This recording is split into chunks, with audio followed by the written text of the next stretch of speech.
Today we're talking about how you can communicate to the nuns, not the Catholic nuns, but the nuns who don't go to church, and why it's important for you and your church.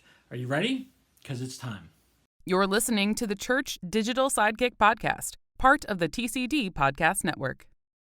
Hey heroes, my name is Tom Pounder, and this is the Church Digital Sidekick Podcast. This is the podcast where I bring on ministry leaders and we talk about how you can do ministry more effectively in this very digital and online world. And today I've got my friend Mark MacDonald back. I love having Mark on, and he wrote an article about how to communicate to the nuns, the people that are not going to your church and don't care to. How do you communicate to them and how do you engage with them? We talk about that today. It's a really exciting and great conversation. I love this conversation, to be honest. But before we get into that, I want to highlight theChurch.digital. At theChurch.digital, we've got tons of blogs, we've got tons of podcasts, we've got learning communities, we've got a Discord channel, we've got lots of opportunities for you to grow in your online and digital ministry, whether it's regular traditional church ministry or metaverse ministry or digital church planting. We've got opportunities for you to learn and grow today. So go to theChurch.digital, that's the website, and begin learning today. All right, so without any further ado, let's get into the interview with Mark MacDonald. All right, with me right now is my friend Mark MacDonald. Mark, how are you? Tom, I am so blessed, and some days I pinch me because I can't believe I get to do what I get to do. Yeah, you get to do some really cool stuff. I mean, like you're in fact, you were just actually telling me you're getting ready to go to a conference. What conference are you going to? Yeah, I'm headed up to, by the time this airs, it'll probably be already done and hopefully not in the news, but who knows? It's the Southern Baptist Convention, and I think they said that they just crossed the 10,000 people mark. Whoa. So it's a big conference. It's the one conference that I do a booth at, and I help out my fellow Baptist communicators. And so I get to meet a ton of people, talk to a lot of churches, have a free website assessment. So anyone who comes up to our booth, we just call their website up and I give them some tips and tricks on how they can fix up their website. That is awesome. I mean, that's such a great tool to give out to people. And I know you have so many great tools. So before we dig into some things specifically, why don't you just share with people, if they've never listened to our podcast where you've been on multiple times or heard any other podcast where you've been on multiple times, why don't you tell people about exactly what you do? You know, some days I wonder what I do. I'm having a ball. So I'm a graphic designer. That's what my degree is in graphic design. And when I graduated, I'm Canadian, so I graduated from college in the States, moved back to Canada, and became senior creative director for one of Eastern Canada's largest ad agencies. Got to work with some multi-million-dollar accounts, and really just learned the trade. And then my wife and I, we felt called that we needed to do this for the church. And so we moved to North Carolina and set up an agency there, work with churches across the country, and really focused. So this is our 23rd year. And Wow. And when we first started out, we were fairly broad because there wasn't a lot of people in this arena of church communication and church marketing. And so we kind of did it all. We did lots of bulletins and Yes. and ads and yellow page ads and things like that. And then as more and more people jumped into the mix, which I say bring them all in. Like church, there's so many churches and so many churches that need help. So we started to really focus because be known for something is all about what are you actually known for, and is it the right thing so that your community listens to you. So that's essentially what branding is called. We realized along the way that church branding, a lot of churches say, "Oh, I don't need a brand," and they do. They need to figure out what is the language that they're using so that people will actually listen to them again. So we really started focusing in on church branding, ended up writing a book called Be Known for Something. And it became an Amazon bestseller. And through that, the Florida Baptist Convention asked me to come to Jacksonville, Florida. So we moved down to Jacksonville. The kids flew away from our nest at that time. And so we came down. I started working with the 3,000 Baptist churches here in Florida. And then after a couple of years, I decided, you know what, I really want to work across the denominations. If a church wants to make much of Jesus, I want to help them make much of Jesus so that people in the community will actually listen to them. So we have a complete branding system that oftentimes a church calls me and they say, well, you probably know what we need. And I really don't, because every church brand needs to be different. And the more you differentiate yourself, the more people will listen to you. So we want to make sure it stays scriptural, but we base everything on reliable research. And we make sure that the church becomes known for the right things. Yeah, you're awesome. You've got such a heart for that, and I mean, honestly, it has to be a calling from God to go from making tons of money, working with $1 million companies, and then to work for the church that's not going to pay you quite as well. So it has to be a calling. And again, having you on the podcast a number of times, talking to you outside of this, your passion is to really help Christ be known to everybody and helping churches do that. And so I love your heart. Let me ask you this question. This is just a random question. We didn't talk about this beforehand, but you had mentioned something while you're introducing yourself. The church still needs to focus on print, right? It's not just all digital, right? Like, this sounds weird because I'm a digital guy and this is a digital podcast, but it's still necessary to focus and have print material, right, in your marketing and your communication. Is that right? Absolutely. I mean, I think the very first magazine article. So I just had, I think Lifeway just published my 860th one, Oh someplace my in gosh. there. And the very first one that ever blew up was How to Kill Your Bulletin. And a lot of people heard that. A lot of conferences asked me to come and speak about how to kill the bulletin, because if you want to get the attention of a bunch of church communications people, you just say, I wish you could kill your bulletin. And they're all like, yes, we hate doing the bulletin. And so it blew up, and I kind of became known for, the killer of all things bulletins. But anybody who's ever heard me speak about killing the bulletin, I then say, okay, now, but press the brake. It's going to be a long, slow death, because you need to allow a certain amount of print to dwell in any church, because there are a lot of people who rely heavily on print. However, we also realize that the world has somewhat switched and created a perspective towards digital. And what we're trying to do in communication, and really what we're going to talk about today, a lot of people have just tuned out. People just don't read and keep up the way that we used to keep up with everything, because there's just too much stuff out there. There's too much information that's out there. So what people are really pursuing is they need a communication source that's trusted and available. And really, digital is the more available. And of course, if it's on the internet, it has to be true, right? Yes. Yeah. But the whole trusted source, the church needs to make sure that they know the one lane that is the trusted source in their church. And I would probably suggest that it shouldn't be print, because it's just not as available. Mm-hmm. I remember growing up, in New Brunswick, Canada.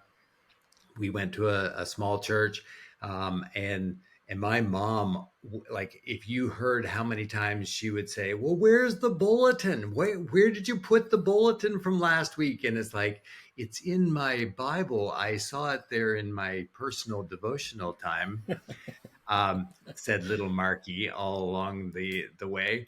Uh, Seriously, though, I mean, how many times do you say, yeah, where's the bulletin? I think it's probably in the bulletin. No one pursues where the bulletin is anymore. They just jump over to the website because it's available to them. Everyone has an easy way to get there.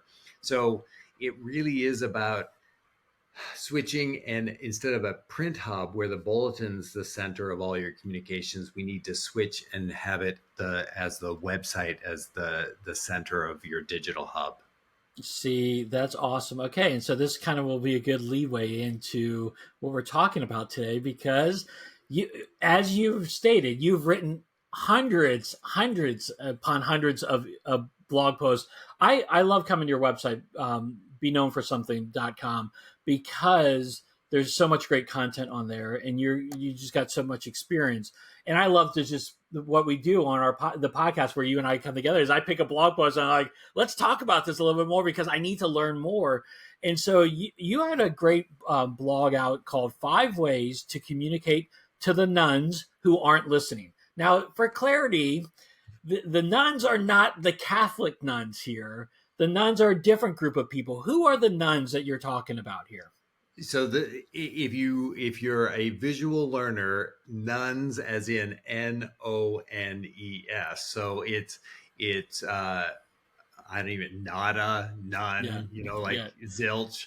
And the nuns is this group of people who are religiously unaffiliated, and the reason why we have our attention on them right now is that they're growing. Like, that's the one big demographic group that reliably grows every year, and I think that we as a church need to be very concerned, as our numbers are, most of our numbers are either plateauing or declining. We have to realize that. So what's causing the decline? And I think it's because this demographic group, who is religiously unaffiliated, they're like wholly secular, and I mean ultimately hostile to religion. I mean, this group, as it grows, it's awfully hard to grow your church because so many people are in this group. So, like, just to give you an idea, so in the 1980s, so that feels like a couple of years ago, but that It was like does. 30 years ago. Yeah. 5 to 7% of the United States would be considered nuns. They were mainly male, mainly white. We represent them, except that they were in the 1980s. It was mainly very young people. Most of them were single. They had a high income, and they were really highly educated. But now, like, jump forward to 2023, where we have some numbers. And in 2023, instead of 5 to 7% of the United States, it's 28% of the United States. So that alone should be the wake up call. But they're still fairly young. Um, they're fairly Democratic rather than Republican, 62% Democratic, and almost 70% of them are under the age of 50. Wow. This is a group that we just, and instead of being mainly male, which it was, it's now mainly male, female. And in fact, Good Morning America on ABC the other day had a report about all the women that are leaving the church, and we've always highly, like, the church has always skewed women wise, like trying to bring women in, because that's where most of the growth was happening. And now these women are, it's, instead of being mainly male in the 1980s, now in 2023 it's 50-50 male and female. So the women are rising up in these nuns, and they're, I mean, if you want to look racially, instead of it being mainly white. Instead, now it's there's full diversity across the whole place. Yeah, it's wild, and that's that you said about the women, because honestly, I know for my church we skew towards women. Like, hey, how can we attract women? Because women are the ones who are making decisions, and they tend to be more open to spiritual matters. And the reality is, what you're sharing with us now is they're walking away just as much as the guys are. So it's even harder to get those people re-engaged. Well, and I mean, if you break down in the article, I give some of the in-depth percentages and the breakdown of this demographic. I mean, the scariest thing that you can read about the nuns is that um what so 63% believe in nothing in particular. Hmm. So it's like these are the agnostics. I mean, but when asked if they're agnostic, only 20% say that they're agnostic. Only 17% say that they're atheist. Hmm. So so if you think, okay, these people, they hate God, that's not it at all. In fact, they only 17% say that there is no God. Um, and only 13% say that they believe in the God of the Bible. Hmm. So these are people who have not been raised in the church the way that we've all been raised in the church. But the really, and it's probably what we're going to delve into a little bit deeper here, is that 56% of these people, the nuns, believe in some type of higher power, though. Hmm. So they're not, there is no God. It's just that it's a higher power, and I'm not sure who that higher power is. I don't really believe in anything particular, but I Yeah. know that there is a higher power. Yeah. No, this is fascinating. I can hear someone, or I can visualize someone listening to us right now saying, well, what's the point? Everyone's walking away. And that's the whole point of your article, really, is how can you re-engage with them? What can you do to communicate to them? Because they aren't listening for you. So what can you do? So let's dig into this a little bit. The first thing that you said that I thought was really cool is that you said, here's some strategies: community-centered communication. Okay, if you want to reach the nuns, it's got to be community centered communication. What does that mean? Well, interestingly enough, this group of people, and a lot of the details that are in the article, and I know that we're not going to get to all 5 points, but this first point, it kind of opens up this community centered communication. So they like the fact that your church is doing practical things that's positively impacting, because I think we've talked a little bit about this in another podcast. If left uncontrolled, the perception of church today, every person probably that's listening to this, but the perception of what they're doing in ministry is what we're against, not what we're for. Mm, That's yep. why we really concentrate, and we actually, in our logo, we turn 4 on its head, just to be able to draw attention to, we need to be known for something. And that's what the nuns are really looking for: really highly practical things that your church is doing positively Mm-hmm. inside your community. Weirdly enough, though, if we ask them, according to the Pew Research study, if we ask the nuns to help us, they're probably the least likely to volunteer. So this is a group of people who love that other people are doing positive things for their community, but they don't want to participate. They just would love to know that you're doing it. And what they believe is that, yes, you're calling on to their higher power, and that's what's influencing you to do positive things around the community. So community centered communication, yes, you need to talk about what you're doing in the community, but weirdly enough, and this is the conundrum that everyone's facing with nuns, is that the nuns want community. So it's like you have this word community, and it's the region around your church. They want you to be positively influencing that. But personally, they're looking for community. They want to have a feeling of other people who are like-minded around them. And I think that's why the nuns are growing, because the nuns all go, yeah, let's not talk about spiritual things, but we all know that there's spiritual things all around us. And weirdly enough, they're the most likely to be seeking community, and they believe that that's your church demonstrating it in the community. Yeah. I think it's fascinating that you said this about the nuns, is that they want this community stuff and they want something good to be happening, but they're not very likely to volunteer. And as you were saying this, I was like, I know people like this. This is true, because they talk all the time about how the church or other organizations need to be doing this stuff. And then I've said before to different people, it's like, well, what are you going to do about this? Like, what? And they're like, oh, I'm not really like going to do anything.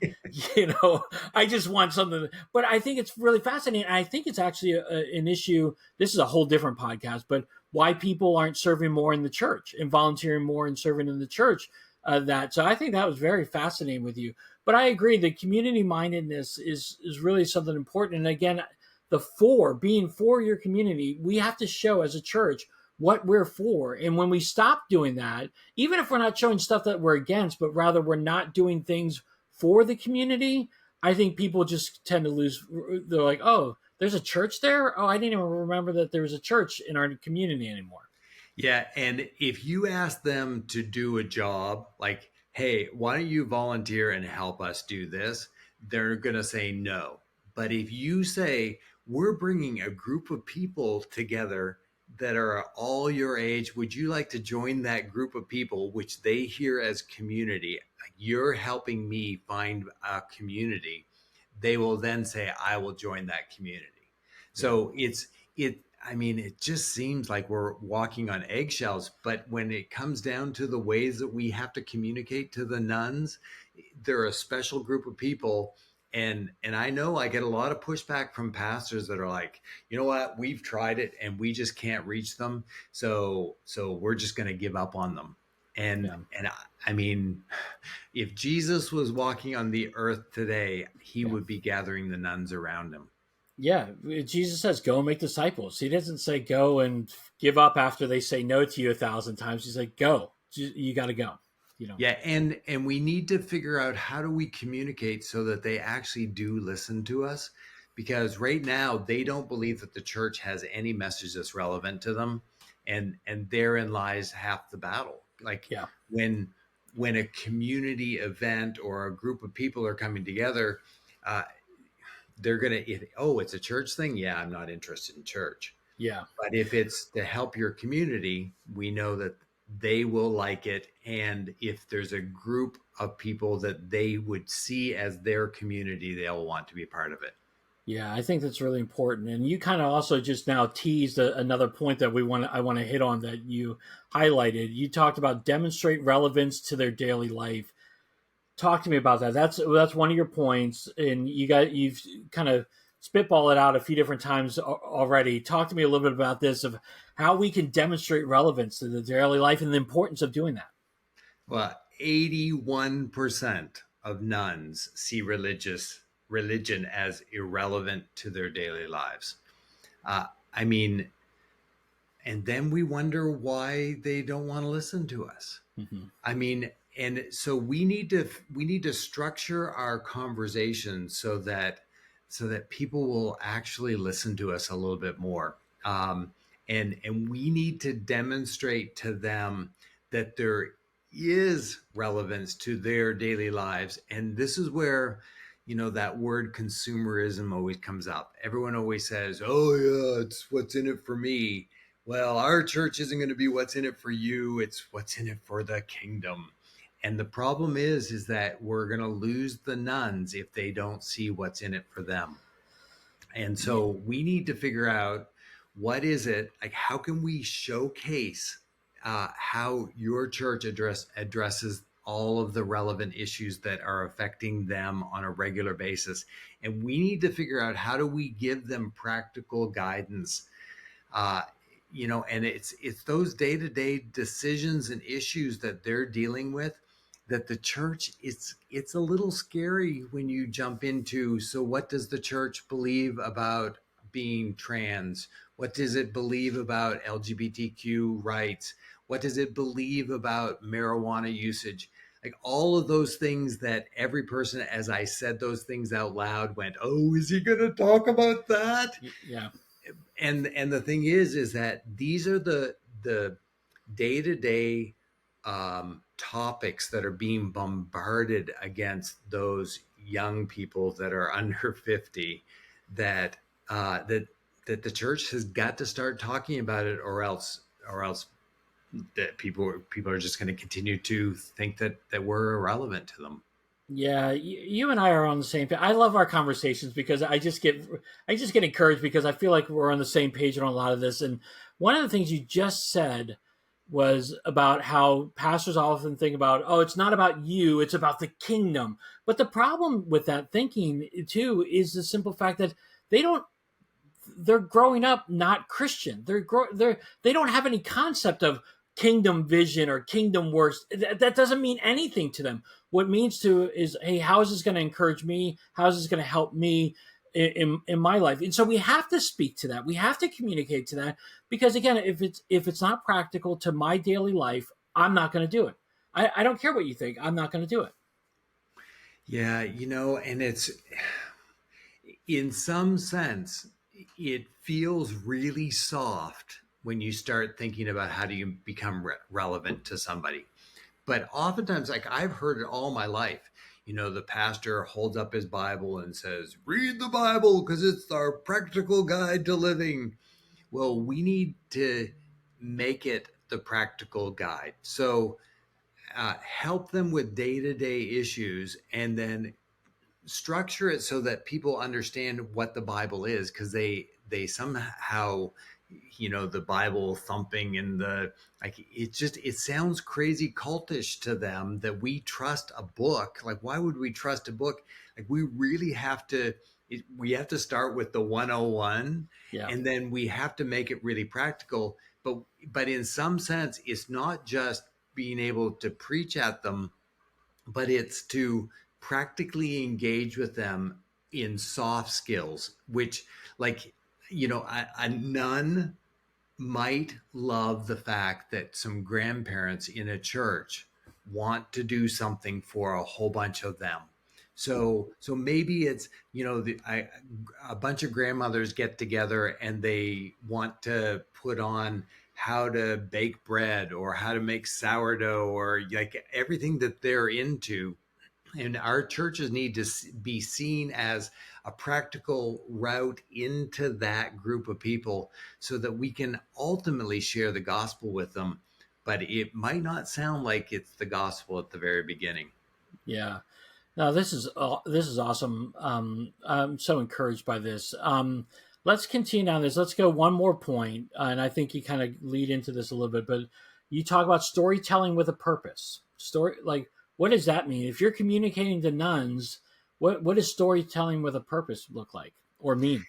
So weirdly enough, the nuns who believe in a higher power, like when you stop and you take off the Christian hat for a second and you just think about, what does a spiritual power mean?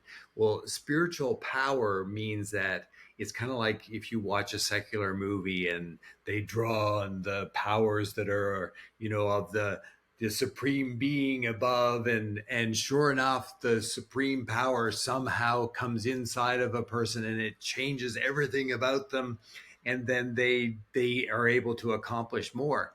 Well, we love to storytell in the church today, um, but we need to lean into, how did that change me inwardly? Mm. So when we talk about what has changed inwardly and we say, you know what, because of what I believe, or because I trusted, God delivered and it changed me inside, that's storytelling with a purpose. We can't just keep telling stories and saying, because, when I became a Christian, they're going to say, I don't want to become a Christian. But what they Mm. need to do is they want to see proof that that higher power that we know exists actually changes lives internally. Dude, that is awesome. So let me ask you this. We just started doing at my church a podcast where we didn't even call it our church podcast. We called it something completely different, but where me and another guy are interviewing people about their faith stories. And we just kind of walk through life with them. It's not all faith stuff, but it's kind of walking through life. Is that storytelling with a purpose, or It is.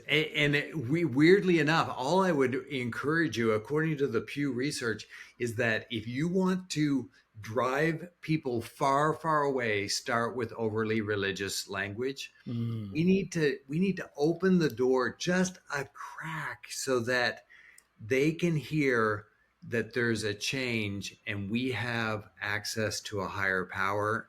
And if you need help in your daily lives, in your practical daily lives, you need to lean into this higher power and then tell the story about, here's how it happened with me. I know it can happen with you. And the I think the scary part, and this might be way too transparent, but I don't know whether we truly believe in our higher power. wow, that, that's pretty big. Yeah, I mean, it's oftentimes it's kind of like I remember with our kids. Um, we always wanted, my wife and I always discussed, how do we make faith their faith, not our faith? So Mhm. we would say, we're all excited about going to wherever we're going on vacation, and one of our kids would inevitably say, I hope it's going to be good weather. And it's like, you know what? God's in charge of the weather. Let's pray to him, and let's ask him to give us the weather that we need on that week. Yeah. Well, I remember the first time I said it, it was like, oh, I should have checked the weather forecast before I said it. And that's where it's like, in full transparency, sometimes we just don't believe that God can change the weather for us. And yet we're trusting him with our entire lives to take and change us and use his power that is unspeakable and hard for us to understand. But yet somehow we need to be able to build faith in this group of people who just know that there is a higher power, but we have to show that there's a higher power, and it's with Jesus Christ. That is awesome. That is a great illustration of that. And I really agree, I agree with you because I felt that way before as well. You know, again, do I really believe? And again, I got into youth ministry before I started doing online stuff. It's because my life was changed. My life was impacted by Jesus, and I wanted other people to feel that and experience that as well. And so again, we have to keep in mindset of, do we really believe what we're talking? Or do we really believe what we're preaching? You know, and if not, then it's a hard issue for us. You know, but we've got to really believe it to really make an impact. Well, I mean, instantly I started thinking, there is power, power, wonder working power in the blood, in the blood. And we sing about it, we talk about the power, and yet we need to be able to tell stories so that we show that there is power, and that it comes from faith in Jesus Christ. And sometimes it doesn't go our way, but that power rules our world and it can change you individually. Yeah, 100%. Mark, this is awesome. I mean, every time I have you on, it's just such a great conversation. I don't want to go and share the other 2 points because I want people to go to your website and see it. There's two other really good points as well that I think you could really dig into. And the great thing is that Mark is so available on social media and other platforms that if you have questions about this stuff, he would love to talk to you a little bit more. So, Mark, as we kind of wrap up, tell people how people can connect with you and even find some of your resources. Yeah, for sure. I mean, be known for something.com, spell it all out. It's like the longest URL in the world, but I have a keyboard shortcut for it. But if you go to be known for something.com, and if you click on the articles tab, All of them are searchable. So if you just search for nuns, Nones, I don't have many on NUNS, but NONES, you'll be able to find this article. And then if you don't ever want to miss one of my articles that, I'm writing another one today that's going to get published in the next week. But if you want to get them sent to you every time that I write them, just underneath articles, you'll see subscribe. But if you just go to beknownforsomething.com/subscribe, just at the bottom under conferences, choose podcast that you heard this on the podcast. We love to hear where it comes from, but we also give you a couple of really cool things, like things that you can improve on your website, but you have to choose podcast underneath that. And then every week we'll send you a new article, and they're just highly practical, like what we just talked about today. Usually that's how many tips or tricks or things that you need to do. Yeah. And, there's one thing I really hate most about when I see a great article and I'm like, I go to the person's website and see that they've written like 5 articles in the past 5 years. Mark is constantly writing stuff down and he's constantly sharing content. And again, like he just said, it's very practical. That's why I always have him on. I'm like begging him, come on, dude. I have to book Mark like a month ahead of time just to get him on the podcast because he's just so busy doing stuff. But he's very practical and it's just great resources.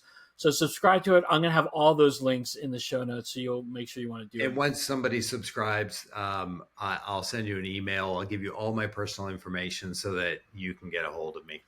Yeah, and do I get a cut of any kind of buddy that subscribes to your stuff? No. Everyone who signs up for free, I split that with you. Okay, great. Thank you. Appreciate that, Mark. Well, dude, as always, it's great having you on the podcast. So thanks so much for being with me today. Thank you for having me. I hope that we reach out and actually get the nuns' attention so that they can understand the saving knowledge of Jesus Christ.